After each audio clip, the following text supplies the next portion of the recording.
Desde hace 40 años forjamos los sueños de miles de jóvenes. En la UPLA estamos comprometidos con una educación para todos, convirtiéndonos en la universidad privada más grande de la región. Hoy asumimos el reto de construir un mejor futuro, educando líderes que transformen la sociedad con innovación, exigencia y compromiso. Universidad Peruana Los Andes, 40 años formando profesionales exitosos.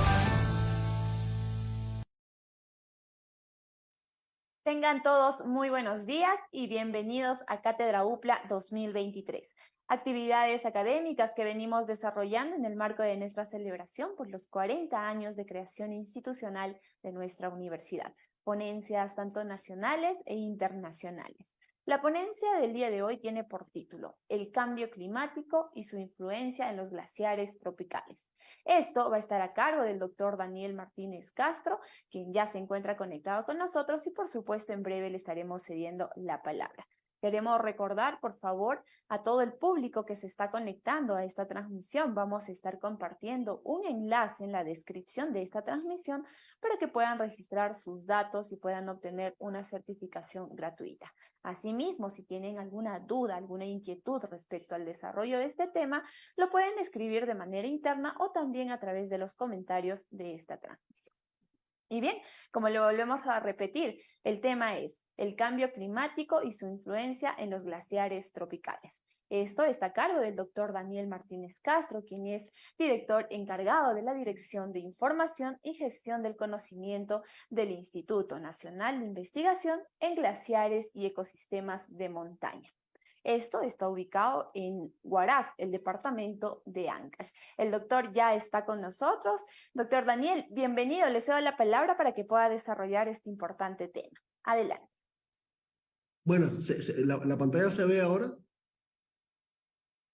Continúe, no se preocupe. Sí, o sea, se está viendo, ¿no? Sí, normal. Lo podemos visualizar, no se preocupe. Continúe. Ok, bueno, buenos días a todos. O sea, como se dice en la presentación, voy a hablar un poquito acerca del cambio climático y su influencia en los glaciares andinos. Déjame. Ok, fundamentalmente la información que voy a transmitir acá, que voy a discutir, está basada en el sexto informe de cambio climático del IPCC, del cual yo fui autor, o sea, uno de los tantos autores, ¿no? Este sería la imagen del informe. Este informe se terminó en el año 2021, que fue la parte del informe total del IPCC, o sea, este sería el informe del grupo 1, fue en el que yo participé, digamos que se llama las bases físicas del cambio climático. Este informe terminó en el 2021, después vino el informe del 2022 acerca de adaptación al cambio climático y por último la tercera parte del informe sobre medidas de mitigación de cambio climático. Y bueno, posteriormente se hizo el informe resumen ya de todo esto, el Synthesis Report, ¿no? Y bueno, ya combinó el ciclo y ahora viene la etapa ya de publicación oficial de todo esto. Pero bueno, este informe fue realmente muy importante porque resumió todo el estado del cambio climático hasta nuestro tiempo. Últimamente, después del quinto informe, prácticamente ya se vio que prácticamente el mundo se encuentra en una situación crítica respecto al cambio climático. Y este sexto informe corroboró esto totalmente, como vamos a ver acá. O sea, hoy yo voy a basarme básicamente en un resumen que se hizo para tomadores de decisión. O sea, el llamado, o sea, un resumen ejecutivo para tomadores de decisión, donde se sintetizaron las conclusiones fundamentales y los aspectos fundamentales de este informe, de manera de poderlo resumir. Entonces, una de las primeras, o sea, fundamentalmente voy a basar la conversación en determinadas conclusiones resumidas que fueron más que estas, ¿no? Pero les voy a comentar las fundamentales acerca del estado del cambio climático. O sea, determinadas conclusiones a las que se llegó en este informe por primera vez.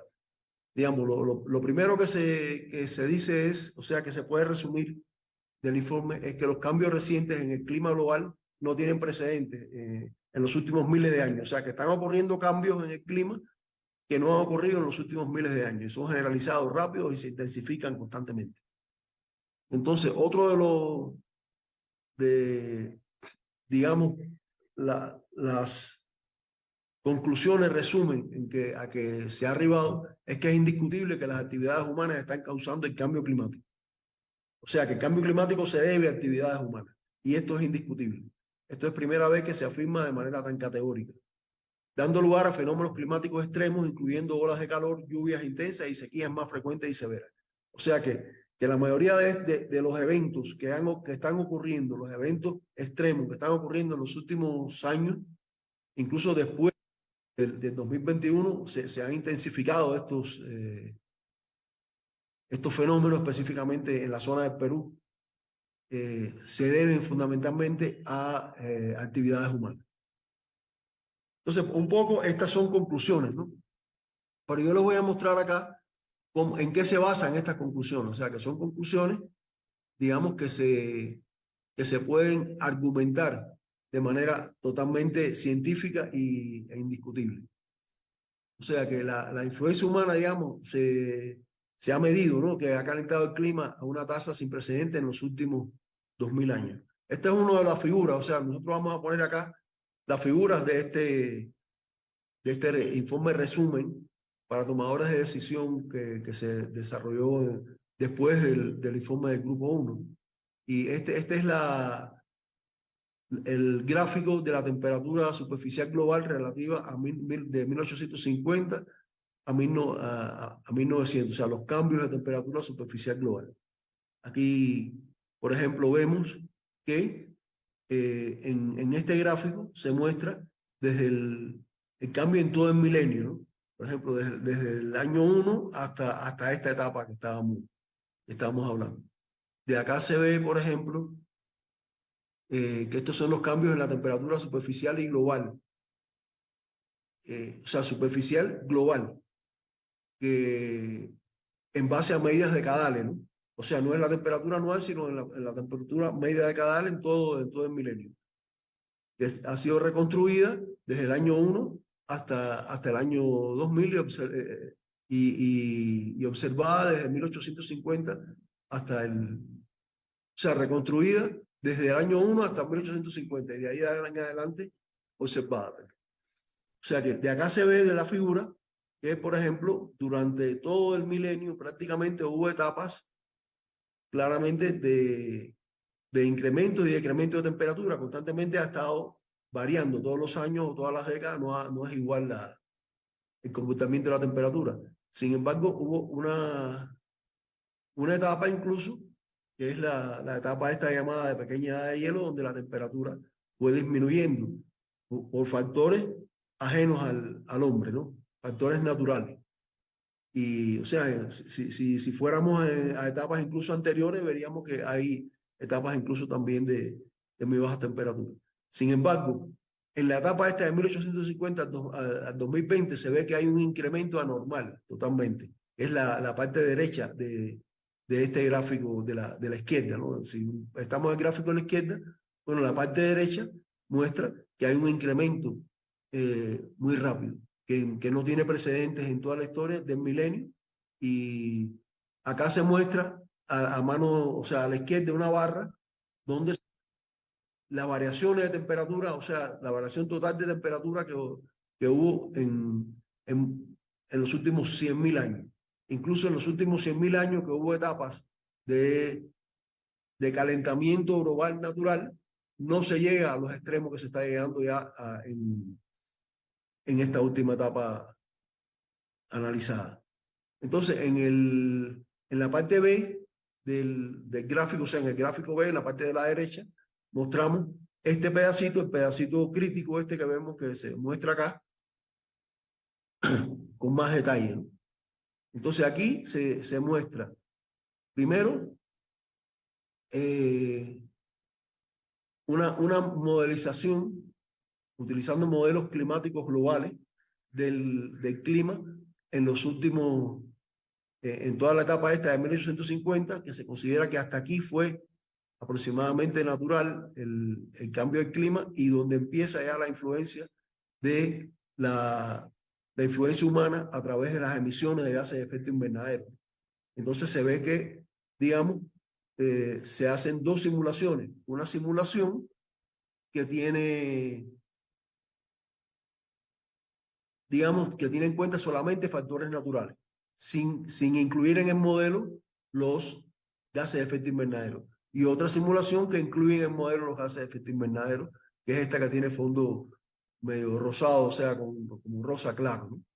Y aquí se ve evidentemente la diferencia, cómo a medida que avanza el periodo, se van diferenciando las dos simulaciones. O sea, cuando no se tiene en cuenta estos efectos, el cambio climático sigue ocurriendo, o sea, sigue ocurriendo la variabilidad climática natural. Sin embargo, cuando se tiene en cuenta la influencia de los gases de efecto invernadero, se nota que hay un incremento de temperatura, sobre todo crítico, en los últimos años después de 1950. La línea negra es la línea de las observaciones. Y se ve que esta línea de las observaciones, digamos, coincide efectivamente con el modelo. Fíjense que la línea azul es el modelo sin tener en cuenta los gases de efecto invernadero. La línea rojiza es la que tiene en cuenta los gases de efecto invernadero. Este color más claro, azul, es la indeterminación. Claro que siempre hay una indeterminación en cada modelización. Y se ve que incluso teniendo en cuenta la indeterminación, hay una diferencia muy clara entre las dos. Bueno, me detuve un poco más en este gráfico porque era el más importante, quizás que demuestra claramente la influencia humana, ¿no? Pero bueno, acá vamos a ver cuál es la influencia de los distintos factores, ¿no?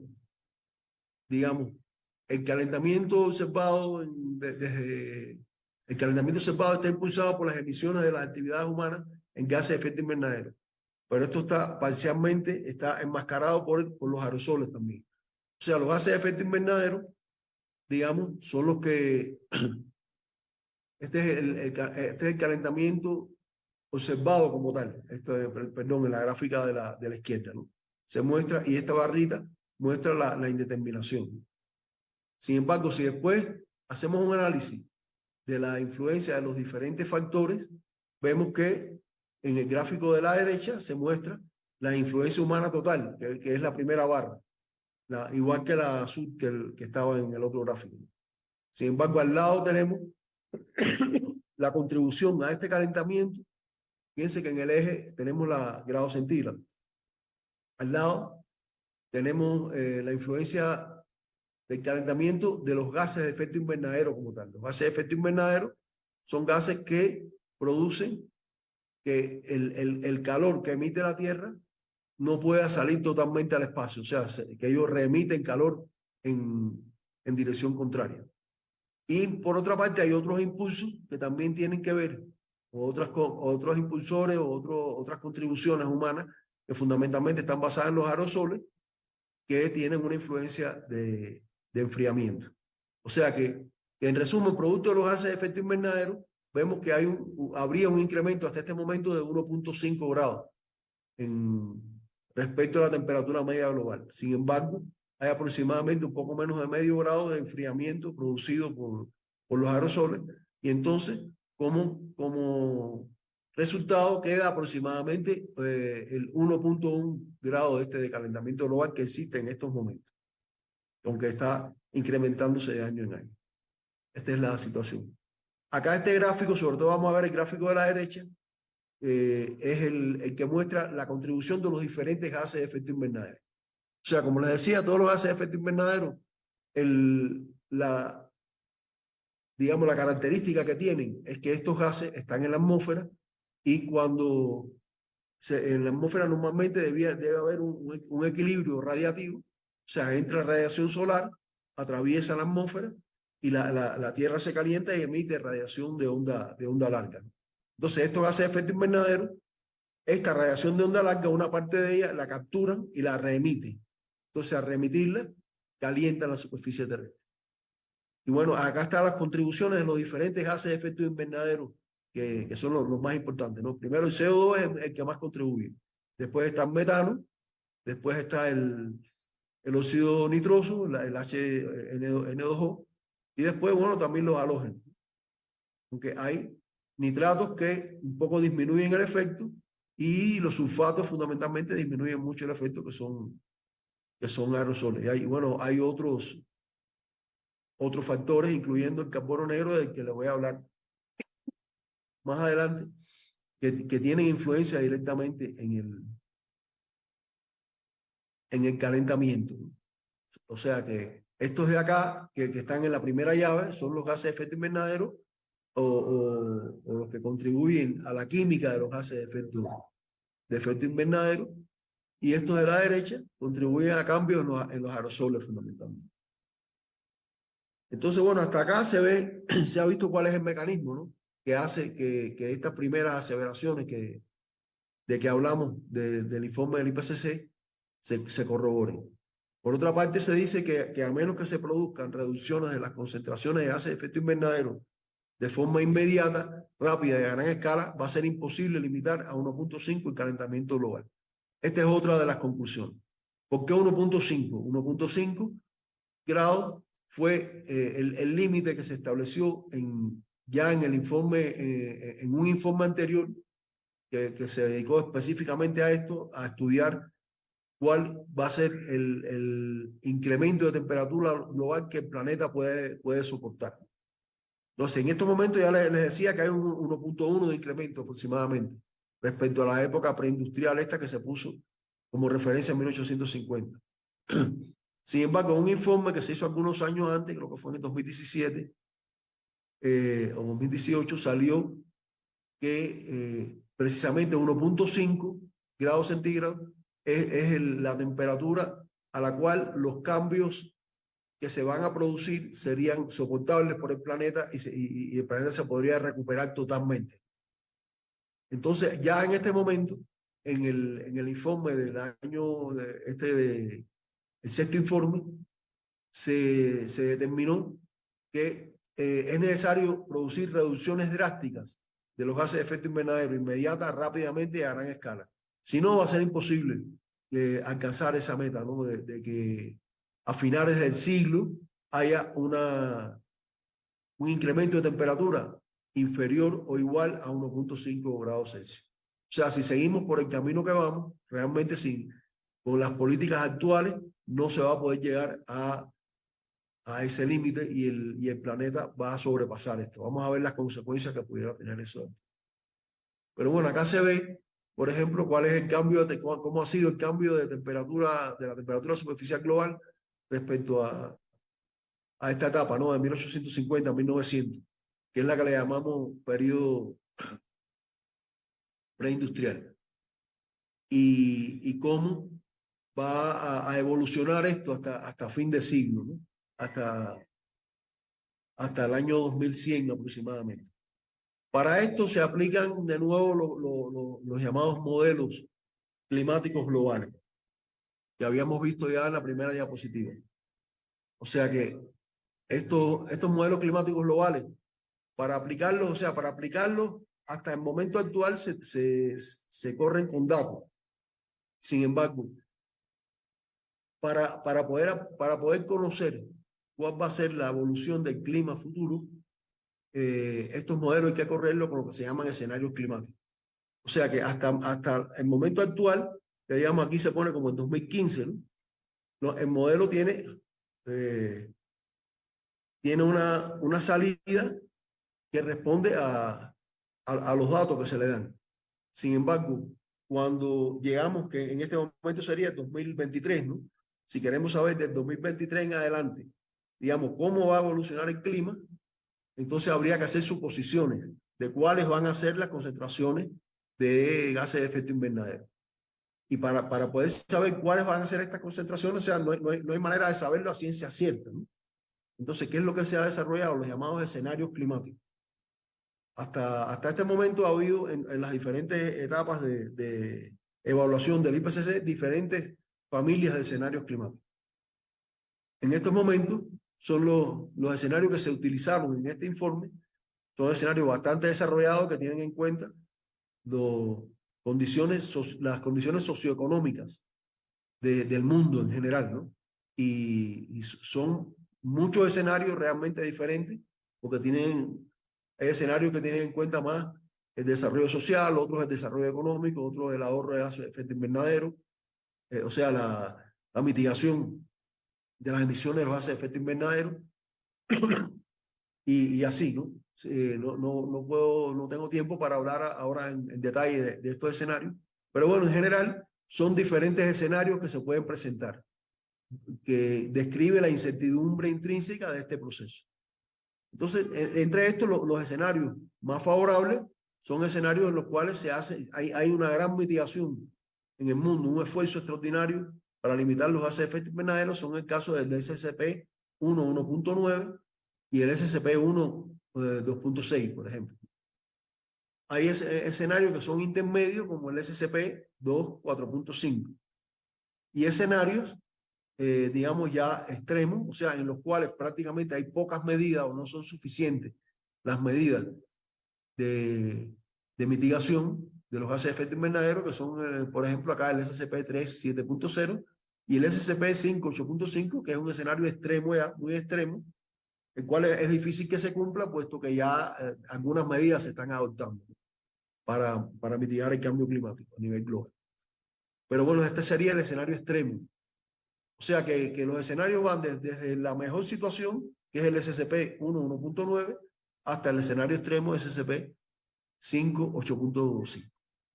Entonces acá se ve cómo en dependencia del escenario va a ser diferente el comportamiento del calentamiento global. Por ejemplo, para los escenarios SCP 1.9 y 1.6 hay un incremento que continúa, digamos, hasta más o menos mediados de siglo, y después empieza a decrecer ya el incremento de temperatura. O sea que alcanzaría más o menos entre 1.5 al final del siglo, ya para 2100, el incremento de temperatura sería menor que 1.5 o ligeramente alrededor de un poquitico menor que 2 en el caso del 2.6. Sin embargo, para el escenario extremo SCP-5 8.5, el incremento de temperatura, que sería, este correspondería a prácticamente a tomar pocas medidas de mitigación. Sería prácticamente de 5 grados, cercano a los 5 grados sería el incremento de temperatura, que sería catastrófico para el mundo. Esta es la interpretación de estos gráficos. Acá, digamos, esto no es lo único que ocurre, ¿no? En este otro gráfico, así, ahí les muestro el límite de 1 y 2.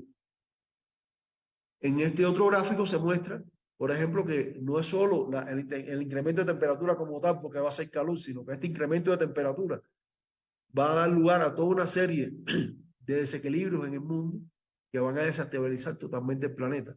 Por ejemplo, acá se ve el área de hielo ártico en septiembre. Septiembre es un mes intermedio, ¿no? Es uno de los índices que se utiliza. Se ve que si se cumpliera el escenario más noble o más favorable, prácticamente va a seguir habiendo hielo en el Ártico. Sí, igual que si se cumple, bueno, el otro de los dos más favorables. Pero si ya se cumplen los otros tres, que son los más malos, digamos, ya en septiembre, para fin de siglo, en septiembre el Ártico va a estar totalmente líquido. O sea, no va a haber congelación como promedio, ¿no? O sea que va a estar libre de hielo, lo cual sería una catástrofe por muchos motivos, ¿no? Porque eso implica también aumento del nivel del mar, cambio de acidificación, o sea, implica toda una serie de cosas más. Por ejemplo, acá vemos el pH de la superficie oceánica, o sea, la acidificación del océano depende mucho del contenido de carbono que tiene el océano. Por lo tanto, en dependencia del contenido de carbono que hay en la atmósfera, está el contenido de carbono que puede asimilar al océano, que por cierto asimila la mayor cantidad de carbono. Él asimila carbono y hace que como está el océano, que la atmósfera se calentara menos de lo que se calentaría si no hubiera océano, por supuesto, ¿no? El océano es el que regula todo prácticamente. Pero cuando, a medida que ya se va saturando de carbono, ya empieza a tener problemas. Entonces aquí vemos que en el caso del SCP 8.5, o sea, el peor escenario, el pH de la superficie oceánica baja a niveles muy bajos, mientras que mucho menores que el actual. O sea, se acidifica muchísimo, lo que significaría la muerte de gran cantidad de especies, tanto vegetales como animales. Sin embargo, si se logra mantener el nivel de gases de efecto invernadero en niveles mínimos, que es el caso del SCP 1.9 y 1.6, bueno, este pH no disminuiría tan sensiblemente. Acá tenemos el cambio global del nivel medio del mar respecto a 1900, también es igual. O sea, mientras mayor es el calentamiento global, mayor va a ser el nivel medio, el incremento del nivel medio del mar, que se va a acercar ya a un metro en el caso del escenario extremo. Aunque este nivel medio del mar, ahí sí, de todas maneras, va a seguir incrementándose. O sea, aunque se utilicen los mejores, aunque se cumplan, mejor dicho, los mejores escenarios, de todas maneras, el nivel medio del mar va a subir cerca de medio metro como promedio, porque el mar tiene una inercia muy grande. O sea, ya el comportamiento del océano es mucho más inercial que el de la atmósfera y necesita mucho más tiempo para recuperarse. Pero incluso cuando en el caso del escenario extremo, este 8.5, nosotros tendríamos que hay probabilidad incluso de que pueda, una probabilidad pequeña, pero probabilidad de que este incremento pueda ser incontrolable. Entonces, otro de las conclusiones es que el cambio climático ya afecta a todas las regiones de la Tierra y que los cambios que experimentamos se van a incrementar con el calentamiento futuro. Acá, bueno, acá no tengo mucho tiempo para la conferencia, pero les voy a mostrar que en el informe del IPCC se dividió el mundo en subregiones y para cada región, digamos, se estimó en particular el calentamiento global. Acá vemos, por ejemplo, de una forma esquemática, ¿no? Para la región esta de Perú sería la región esta en Northwestern South America, que acá se ve que en esta región, por ejemplo, el incremento de temperatura, como se muestra en la leyenda a la derecha, va a ser alto y prácticamente y seguro, ¿no? Sin embargo, el incremento de precipitación, por ejemplo, o sea, el cambio de precipitación es un poco más inseguro porque hay pocos datos, ¿no? De acuerdo a lo que se ha estimado para la subregión esta a la cual pertenece el Perú.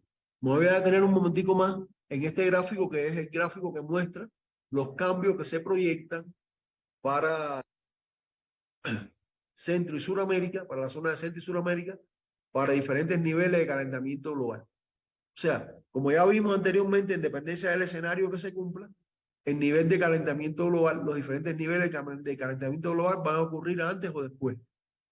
En el caso de los escenarios mejores, más favorables, los niveles de calentamiento global van a ocurrir, cada nivel va a ocurrir más tarde. Digamos, acá se pone, en este ejemplo se ha mostrado las distribuciones que se esperan de temperatura máxima anual, de precipitación anual y de estos otros índices que son de lluvia también para cuando se cumplan determinados niveles de calentamiento global. Por ejemplo, cuando se cumpla el 1.5 de calentamiento global, va a haber una determinada distribución de exceso de temperatura, digamos, que estaría entre 2 y 3 grados para Sudamérica. Siempre es mayor, va a ser mayor en la zona de la Amazonía. Sin embargo, para cuando se cumpla el de 2 grados, vamos a tener un incremento todavía mayor en esta zona, y si se cumpliera 4 grados, que serían los peores, en el caso de los peores escenarios, se pudiera cumplir incluso en este siglo, tendríamos que prácticamente en la mayor parte de América del Sur tendríamos incrementos de temperatura muy altos. Acá rápidamente les voy a mostrar el caso de la precipitación, porque es muy importante, porque estamos teniendo ahora estos problemas de lluvia, ¿no? Fíjense que de acuerdo a las proyecciones del IPCC, vemos que la precipitación anual, digamos, va a incrementarse ligeramente, sobre todo en las zonas costeras, cuando se tenga 1.5 grados de incremento. Sin embargo, el pronóstico para cuando se tengan 2 grados va a ser de un incremento importante en toda esta zona del Perú, de la zona esta donde hay niño costero incluso, ¿no? Y en el caso de los 4 grados, bueno, sería mucho mayor. Igualmente, se proyecta que va a incrementarse la sequía en la zona esta del nordeste del continente y en la zona y en toda la zona del Caribe, fundamentalmente donde están las islas más pequeñas. O sea que estas serían las proyecciones que se esperan. Digamos, bueno, otras conclusiones, que no tengo tiempo de argumentar mucho en este caso, porque quiero hablarles algo de los glaciares también, para lograr limitar el cambio climático es necesario reducir las emisiones de CO2, metano y otros gases de efecto invernadero de manera fuerte, rápida y sostenible. Y que el clima que experimentamos en el futuro depende de lo que hagamos ahora. Bueno, acá se ve la evolución que se espera de las concentraciones de CO2 a lo largo del siglo en dependencia de los escenarios que se cumplen. Como se ve, bueno, en los mejores escenarios, bueno, van disminuyendo rápidamente las emisiones y en los peores van a ir aumentando hasta casi final de siglo, aunque después pudieran disminuir algo producto de alguna medida que se esté tomando. Entonces, bueno, acá esto lo vamos a pasar un poco rápido porque ya tenemos poco tiempo. Acá estos gráficos no tengo tiempo de explicárselos muy en detalle, pero bueno, lo que demuestra es que los eventos peligrosos, en general, por ejemplo, aquí están los extremos de calor, las olas de calor que ocurren cada 10 años ahora, digamos, cuando se tenga un incremento de temperatura en este caso, 1.9 grados, va a ocurrir 3 veces más frecuente. Y si se tuviera incremento de temperatura del orden de 5 grados, ocurrirían prácticamente 10 veces más frecuentes. Igualmente, los eventos estos que son más extremos ocurren una vez cada 50 años y van a ocurrir más frecuentemente. O sea que van a aumentar la frecuencia de los extremos de calor. Por otra parte, los extremos de precipitación también van a ocurrir, digamos, más frecuentemente en general. O sea que en general los eventos extremos, tanto de temperatura como de precipitación, van a ser cada vez más frecuentes. Y que esta frecuencia va a incrementarse en dependencia del incremento de temperatura global. O sea que a más incremento de temperatura global, hay un incremento de eventos extremos. O sea, estos dos están relacionados. Y acá, bueno, también se muestra que mientras más emisiones de CO2 se tiene, más calentamiento global hay. O sea, en el eje de la X tenemos las emisiones de CO2 y en el eje de la Y tenemos el calentamiento global. O sea, que cuando hablamos de calentamiento global es prácticamente directamente proporcional este calentamiento a las emisiones de CO2. O sea, que claramente, ¿cuál es la forma de reducir el calentamiento global? Disminuyendo las emisiones de CO2. Disminuir las emisiones de CO2 implica una serie de restricciones para la humanidad que generalmente a la gente no le gustan. Entonces, ese es el problema que hace que políticamente a veces sea difícil y prácticamente inviable obtener estas reducciones en las emisiones, ¿no? Entonces, bueno, acá tampoco tenemos mucho tiempo para explicar esto, pero esto sería lo más importante. O sea, reducir el uso de fuentes de hidrocarburos, o sea, del petróleo, en general otros hidrocarburos, el carbón, el petróleo para la producción de electricidad, eliminar los carros de gasolina y sustituirlos fundamentalmente por carros eléctricos, por carros de hidrógeno, en general utilizar estas energías alternativas, tanto las de origen natural como, o sea, fundamentalmente energías de alguna manera de origen natural y que no produzcan gases de efecto invernadero. Después en la discusión podemos hablar algo de eso también. Entonces, un poquito le quería hablar de la influencia del cambio climático también en los glaciares, específicamente en los glaciares tropicales, que coinciden prácticamente con los glaciares de Perú, Bolivia, de nuestra zona, ¿no? O sea, hay toda una serie de evidencias científicas acerca de la reducción drástica de los glaciares en los últimos años. Y que esta reducción está evidentemente relacionada con el cambio climático. A medida que hay más calor, digamos, en la zona del glaciar, digamos, por encima de los 5.000 metros, donde la temperatura media era negativa, ahora la temperatura media va cada vez más pasando a ser un poco más positiva. De manera que se va derritiendo el glaciar en su parte inferior. O sea que al derretirse el glaciar en su parte inferior y después no recuperarse en el otro ciclo estacional, entonces el glaciar se va retrocediendo.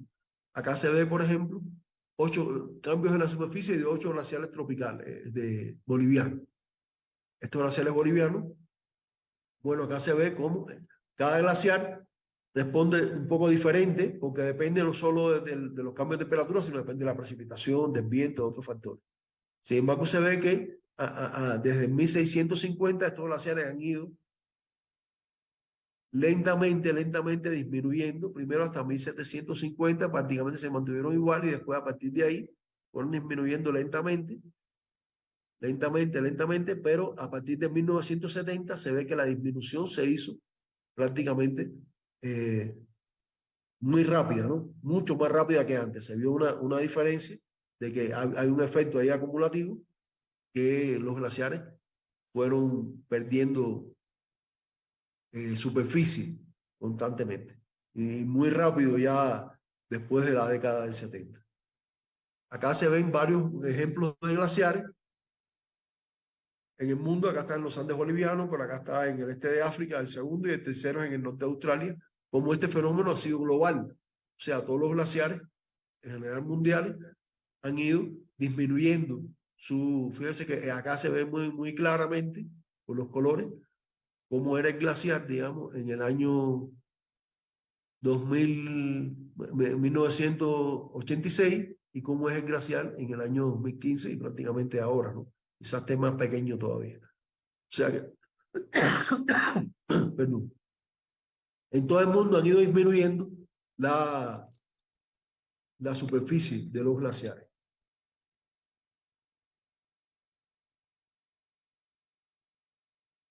Acá, por ejemplo, ya en Sudamérica, que es lo que más nos interesa, cómo ha ido disminuyendo en las últimas décadas los glaciares. Por ejemplo, ya en la época contemporánea, ¿no?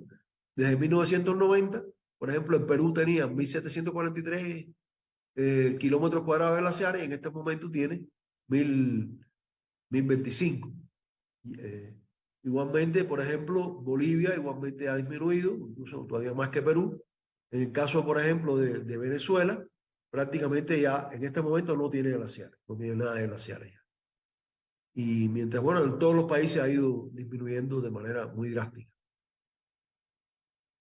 Acá, por ejemplo, en el Perú, en la cordillera Vilcanota, se ve cómo ha sido la reducción glaciar desde el año 91 hasta el momento actual. O sea que acá vemos lo que se ha reducido el glaciar. O sea, lo amarillo es lo que se redujo entre 1991 y 2000. Lo naranja, lo que se redujo entre 2001 y 2010. Y lo rojo, lo que se ha reducido entre 2011 y 2020. Como ven, esta reducción de los glaciares es constante. O sea, constantemente, de década en década, los glaciares son menores. En este otro gráfico se ve la variación de la longitud del glaciar Pancarajo, que está en la Cordillera Blanca, como con una simulación de 10.000 años. Se ve que el glaciar fue variando su longitud de manera aleatoria, pero a partir del año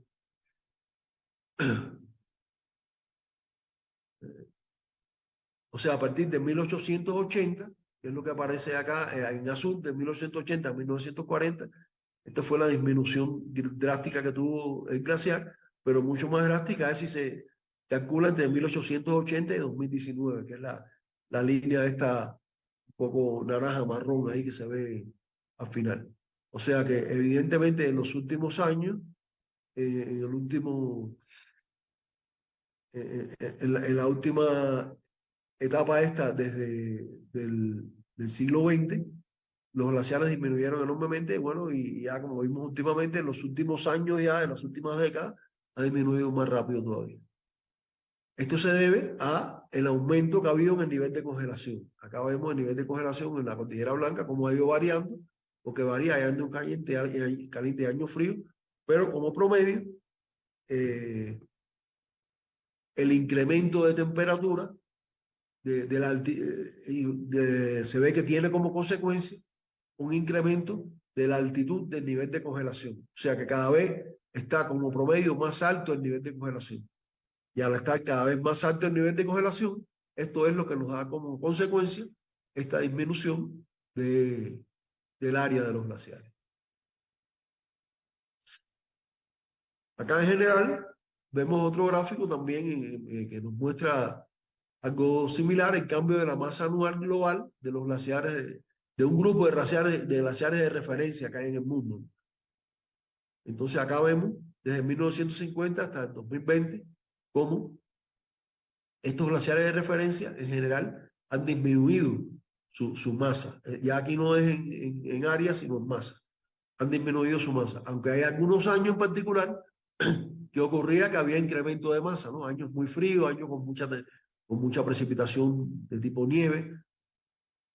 Pero en general es abrumadora es abrumador el predominio de la disminución de masa de los glaciares. Ya a partir de los 90 ya no ha habido más ningún año en los cuales haya habido un incremento de masa en estos glaciares de referencia. ¿Por qué se toman una serie de glaciares de referencia? Porque realmente controlar la masa de los glaciares es difícil. Hay que hacer mediciones específicas y por eso es que se hacen algunos glaciares del mundo y no en todos, ¿no? Pero son evidentemente representativos. Porque en determinadas zonas todos los glaciares no se comportan igual, pero sí la tendencia es parecida. Entonces, acá tenemos como el promedio, ¿no? El cambio de masa acumulativa global en los glaciares de referencia, cómo ha ido disminuyendo respecto a 1976. Por último, hablarles de otro factor que además del cambio climático como tal, afecta e incrementa el retroceso de los glaciares, que es la presencia de partículas de carbono negro. Esto es muy importante. Pues estas partículas de carbono negro, que acá se ve, bueno, acá se muestra que el carbono negro se produce a partir de la quema de combustible, por ejemplo, doméstico, muchas veces en el campo, se utiliza leña, digamos, y esta leña despide partículas de hollín, ¿no? A partir del transporte que emite ese humo negro en muchos casos, cuando no está, siempre emite, pero cuando es transporte ya que no está bien controlado, que no carbura bien, etcétera, se produce mucho más. En la agricultura también se producen quemas producto para eliminar, digamos, desechos de la agricultura. Cuando pasa de una cosecha a otra, que queda desechos vegetales, se queman. Todo esto produce carbono negro. Y otras producciones industriales, y hay muchas fuentes de carbono negro, que el carbono negro tiene impacto en la salud humana y tiene impacto en otras cosas, pero también tiene impacto en el clima, que es lo que estamos viendo ahora. Y específicamente en los glaciares. O sea, como se ve en este dibujo de la derecha, estas partículas de carbono negro se depositan encima de los glaciares. Y al depositarse encima de los glaciares, como ellas son negras, tienen la característica de absorber mucha luz. O sea, esas partículas absorbentes de luz que se calientan. Y al calentarse, entonces, calientan los glaciares más de lo que se calentarían si no tuvieran esta contaminación. Por lo tanto, esto es un aporte al calentamiento y al deterioro de los glaciares muy importante. Y un aporte que la humanidad está en condiciones de resolver mucho más fácilmente, digamos, que la disminución de los gases de efecto invernadero. sea, la disminución de los gases de efecto invernadero es una meta global que requiere políticas que ya se están aplicando o se han formulado en la mayoría de los países, pero no totalmente se aplican, ¿no? Son difíciles de aplicar. Sin embargo, la disminución del carbono negro es aunque es muy difícil también, es más fácil de obtener. O sea, más rápido se pudiera obtener una disminución de las quemas en general, de los incendios, de las quemas de vegetación, de un cambio en la forma de cocinar en las familias agrícolas, una disminución del transporte contaminante. O sea, son cosas que se pueden obtener con más facilidad.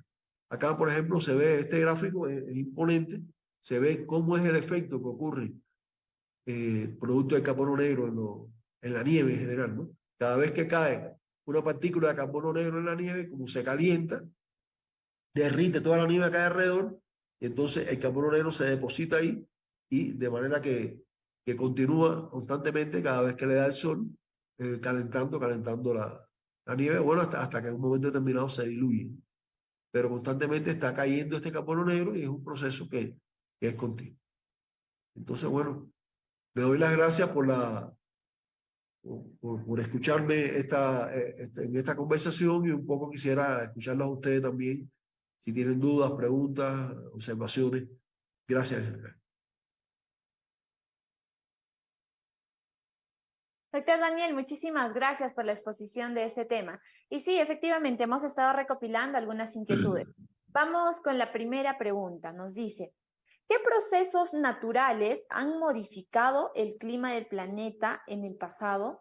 Y si estos mismos procesos modificarían el futuro. Adelante con su respuesta.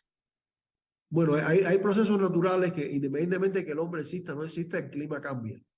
Y ha cambiado porque ha habido incluso periodos geológicos, ¿no? Diferentes. Esto depende, digamos, de variaciones en el sol, depende de variaciones también en la composición de la atmósfera, por ejemplo, en la Tierra. Ha habido periodos grandes que, en dependencia de las reacciones químicas que se fueron produciendo, incluso cuando se fue formando la Tierra, primero apareció el oxígeno, aparecieron otros gases, apareció la atmósfera como tal, y hubo etapas de mucha lluvia, etapas de altas temperaturas, etapas de bajas temperaturas. También ha habido, digamos, efectos de origen volcánico. O sea, digamos, cuando un volcán erupciona, y estamos hablando de un volcán ahora que erupciona cada cierto tiempo, pero antiguamente era mucho más activa. O sea, en épocas geológicas anteriores, ¿no?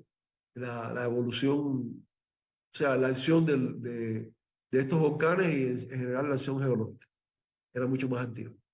Entonces, en dependencia de este periodo, hay periodos en el cual la temperatura se ha incrementado y en otros se ha decrementado. Las llamadas épocas glaciares, por ejemplo, son las que tienen influencia de la disminución de temperatura. Por ejemplo, se puede asociar a una gran actividad volcánica. Cuando hay una gran actividad volcánica hay muchos aerosoles. Estos aerosoles tapan la radiación solar prácticamente, y la temperatura de la Tierra disminuye, a veces por siglos y siglos. Entonces, pero ya hace más de 100.000 años, digamos, se puede considerar que prácticamente es bastante estable esta temperatura global, aunque en los últimos siglos hubo una etapa que fue la etapa de la llamada pequeña edad de hielo, o sea, para no irnos a edades geológicas anteriores, donde hubo una temperatura global menor que la media. Entonces, bueno, en general son cambios en la actividad solar, cambios en la composición atmosférica y actividades, digamos, de tipo geológica, ¿no? Particularmente, fundamentalmente, la actividad volcánica han influido de manera natural en el cambio climático, aunque bueno, hay una variabilidad natural que es producto que ya es de menor escala, ¿no? Y más frecuente, que es producto de la interacción de las corrientes oceánicas con las corrientes atmosféricas, bueno, que es una variación normal, que si no hubiera cambio de efecto invernadero, o sea, si no hubiera gases de efecto invernadero en exceso en la atmósfera, porque claro, gases de efecto invernadero siempre debe haber, porque son los que garantizan una estabilidad realmente en el clima, ¿no? Sin embargo, como ahora hay un exceso, hay un incremento de temperatura. Si no hubiera este exceso, de todas maneras iba a haber variabilidad atmosférica producto de la interacción entre los distintos factores de la atmósfera. Gracias por su respuesta, doctor Daniel. Vamos con la segunda pregunta. Nos dice, doctor, ¿cómo es posible que los inviernos y ciertos lugares se hagan cada vez más fríos si estamos sufriendo un calentamiento global? Adelante con su respuesta. Bueno, en general no es que se hagan cada vez más fríos de manera estable. O sea, en general hay, como les decía, hay que ver esto como en uno de los primeros gráficos que les mostré. O sea, si no hubiera exceso de gases de efecto invernadero, como les decía, de todas maneras iba a haber una variabilidad climática. O sea que hay periodos de enfriamiento y periodos de calentamiento. Pero esto es en el clima global, o sea, globalmente. Pero por regiones, es todavía, en cada región es diferente. O sea, puede ser que en este momento, digamos, estamos ante un calentamiento global medio. Pero puede haber regiones en las cuales haya un enfriamiento. ¿Por qué? Porque la interacción, como les decía, entre los distintos factores atmosféricos es diferente. O sea, hay lugares que, digamos, aunque hay un calentamiento global medio, en esa zona, por una determinada característica de la atmósfera, digamos, porque hay a lo mejor más precipitación de la que debe haber, o hay una sequía fuerte cercana, o por otros motivos cualquiera, o sea, interacciones entre la circulación de la atmósfera en distintos lugares, va a haber lugares donde de manera natural va a haber un decremento de temperatura, o sea, va a disminuir la temperatura. Pero esto no va a ser a un largo plazo, o sea, lo que no va a ocurrir bajo ningún concepto es que la tendencia general de temperatura sea revertida en una zona determinada donde vaya disminuyendo cada vez más la temperatura. Esto puede ocurrir durante un periodo, a lo mejor 3, 4 años. Puede haber más frío en cada año en un lugar determinado. Pero al final va a seguir una tendencia que va a ser consecuente con el calentamiento global. Por otra parte, como les explicaba, aunque lo tuve que hacer muy rápido, una de las consecuencias del calentamiento global general es que los extremos son peores. O sea, hay extremos igual, va a haber mayores extremos de temperatura alta, pero puede haber también extremos de temperatura baja en determinados lugares, porque se desestabiliza el sistema climático. Entonces, igual que en general como promedio debe haber más en el planeta. Sin embargo, en la mayoría de los lugares donde hay en la Tierra, o sea, en los lugares que no son mar, sino en los lugares más importantes para la agricultura, se va a incrementar la sequía en muchos casos. Entonces, el problema es complejo. El problema es complejo, por eso es que se ha dividido el mundo en tantas regiones, subregiones, ¿no? Cada subregión se estudia de manera diferente. Pero bueno, como conclusión sí le ratifico que la tendencia al calentamiento es global y a la larga se va a cumplir en todos los lugares, pero que eso hay que calcularla como media. Fíjense que a partir de décadas y como media, no de año en año. No porque haya 1, 2 o 3 años más frío, se piensa que no, que es mentira el calentamiento global. Realmente ya ha ocurrido y que después ha vuelto a ser todavía peor. Muchas gracias por su respuesta, doctor. Vamos con la última pregunta. Nos dice, nos encontramos en la era industrial. ¿Usted cree que esto afecta en un alto porcentaje al cambio climático? De ser así, ¿qué sugiere a este sector? Adelante con su respuesta.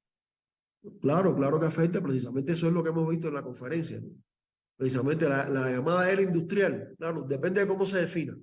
Por la llamada era industrial se considera que empezó en 1850 aproximadamente, o sea, a finales del siglo XIX. Se considera que empieza con la utilización en gran escala de la energía basada en hidrocarburos. O sea, la utilización en gran escala del petróleo para producir energía, para mover los barcos, para mover las industrias, etc. Esto se ha ido desarrollando cada vez más y en estos momentos estamos, bueno, en una etapa crítica, ¿no? Claro que que está relacionado. Y este desarrollo industrial va a continuar. Lo que pasa es que realmente esto fue necesario para un desarrollo de la humanidad. En estos momentos estamos en general en muchas mejores condiciones de lo que estábamos a finales del siglo XIX, como desarrollo tecnológico, como desarrollo humano en general, ¿no? Sin embargo, hemos introducido un problema, hemos introducido estos gases de efecto invernadero. Pero estamos en condiciones realmente, actualmente, la humanidad, si se ponen de acuerdo los gobiernos realmente y se prioriza un poco el mundo en general respecto a nuestro pedacito o a nuestro interés político, digamos, estamos en condiciones reales por la tecnología que tenemos de sustituir ya estos gases de efecto invernadero por otras tecnologías. O sea que este desarrollo industrial también ha sido un desarrollo tecnológico y un desarrollo científico. Entonces ya en estos momentos el desarrollo tecnológico y científico nos pueden permitir este desarrollo industrial llevarlo por otro camino. O sea, por un camino que continúe el desarrollo industrial, no podemos pararlo porque no podemos volver a ser, digamos, prehistórico. Tenemos que seguir desarrollando. Lo que hay que hacerlo quizás ralentando un poco los índices de incremento del PIB anual para poder tener un desarrollo más limpio, ¿no? Y al final va a haber un desarrollo industrial mucho mayor. O sea, en general se ha demostrado que cuando se aplican las tecnologías limpias, hay incluso más desarrollo industrial. O sea, hay más progreso. O sea, esto en general creo que es más o menos la respuesta. Muchísimas gracias por su respuesta, doctor Daniel. Bueno, le voy a ceder nuevamente la palabra, por favor, para que nos pueda dar quizás algunas últimas recomendaciones para cerrar con este tema y también sus palabras de despedida, por supuesto. Adelante. Bueno, pienso que el aspecto central de la charla ha sido, bueno, el cambio climático, ¿no? Y las consecuencias que tiene. Se pudiera haber hablado mucho más, pero evidentemente el tiempo es limitado. Ahora, lo que sí creo que debe quedar claro de nuestra conversación es el hecho de que la humanidad está en un estado crítico, límite. O sea que si no se toman medidas inmediatamente, ya no se va a poder alcanzar a fin de siglo el límite este que se trazó de 1.5 grados. En general hay un límite de 1.5 grados que fue el que se trazó en este documento del IPCC que ha sido adoptado ya por el sexto informe. Y hay otro límite un poco más conservador de 2 grados. O sea, se considera que si se obtiene 1.5 grados a final de este siglo, prácticamente el daño del cambio climático va a ser mínimo. Si se obtiene 2 grados, va a ser sustentable hasta cierto punto. Es el límite ya, ¿no? Pero como va el ritmo de desarrollo o sea, como va el ritmo de desarrollo de la humanidad actual, no se va a obtener ninguno de los dos. O sea, se va a obtener al menos mayor que 3 grados y es posible que mucho más. Y entonces esto sí va a ser catastrófico. Hay toda una serie de consecuencias que tienen que ver fundamentalmente con la criósfera, que incluso algunas se han visto después ya del informe del IPCC, las cuales son muy negativas. Entonces, lo que bueno, les pido a todos que desde el punto de vista de cada cual contribuya a la mitigación del efecto de los gases de efecto invernadero y también a la mitigación del efecto negativo que tiene el carbono negro, digamos, sobre los glaciares. Y bueno, les doy muchas gracias por escucharme y por sus preguntas también. Y bueno, espero que en otra oportunidad podamos también vernos. Gracias. Muchísimas gracias a usted, doctor Daniel Martínez. Gracias por acompañarnos en estas actividades académicas por nuestro aniversario. Y claro, como usted lo había mencionado, es un tema bastante amplio que quizá en otra oportunidad también podríamos ahondar un poco más. Gracias a nombre de nuestras autoridades, por supuesto, y por compartir toda esta información importante para nuestra comunidad universitaria. Nosotros queremos compartir, por favor, a doble pantalla. Tenemos un diploma de honor En agradecimiento, por supuesto, y por su participación de Cátedra UPLA 2023, que le vamos a estar haciendo llegar de manera formal, por supuesto, a su correo institucional y esperando, por supuesto, tenerlo en otra oportunidad. Gracias también a todas las personas que nos han estado acompañando en esta transmisión, a quienes nos han enviado, por supuesto, sus inquietudes, esperando, por supuesto, haberlas absuelto. Nuevos tiempos, nuevos desafíos, nuevos compromisos. Gracias a todos por su atención. Desde hace 40 años forjamos los sueños de miles de jóvenes. En la UPLA estamos comprometidos con una educación para todos, convirtiéndonos en la universidad privada más grande de la región. Hoy asumimos el reto de construir un mejor futuro, educando líderes que transformen la sociedad con innovación, exigencia y compromiso. Universidad Peruana Los Andes, 40 años formando profesionales exitosos.